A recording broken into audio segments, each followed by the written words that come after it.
موسیٰ علیہ الصلاۃ والسلام جب مدین میں گئے ہیں مصر چھوڑ کے، تو قرآن مجید کے الفاظ دیکھیں، دور کھڑے ہو گئے درخت کے نیچے، وَوَجَدَ مِن دُونِهِمْ امْرَأَتَيْنِ تَذُودَانِ، دو لڑکیوں کو دیکھا کہ جو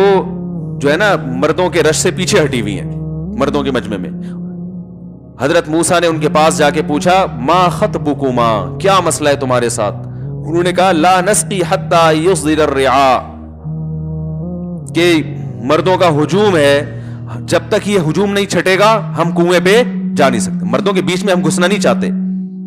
سوال پھر دیکھو، اب موسیٰ علیہ السلام نے پوچھا نہیں کہ پھر گھر سے نکلی کیوں ہے جب اتنی شرم ہے تمہارے اندر، مردوں کو بھیجتی نا۔ موسیٰ علیہ السلام نے پوچھا نہیں، لیکن ان لڑکیوں کو خود ہی شرم آئی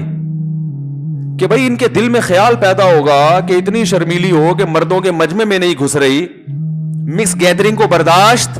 مجمع میں گھسنے کا مطلب مکس گیدرنگ ہو گیا نا،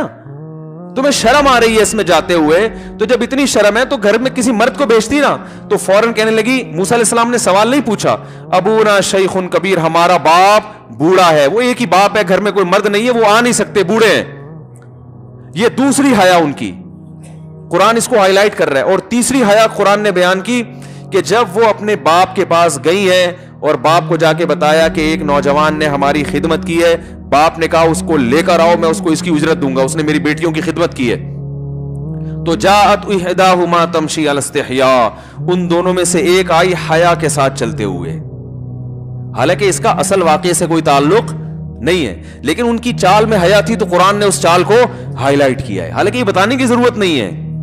قرآن تو اکثر واقعات ان شارٹ بیان کرتا ہے، ٹو دا پوائنٹ بات کرتا ہے، لیکن یہاں قرآن اس بات کو ہائی لائٹ کر رہا ہے۔ اس سے پتہ چلتا ہے کہ اللہ کو عورت کی چال میں حیا چاہیے، اللہ کو وہ عورت اچھی لگتی ہے جو مردوں کی بھیڑ میں یا مخلوط ماحول میں گھسنا پسند نہیں کرتی، اللہ کو وہ عورت اچھی لگتی ہے جو گھر کی چار دیواری میں رہنے کو پسند کرتی ہو، کسی ضرورت سے باہر نکلنا پڑے تو وہ عذر ہو اس کا کہ بھائی اس لیے گھر سے باہر آ رہے ہیں کہ کوئی مرد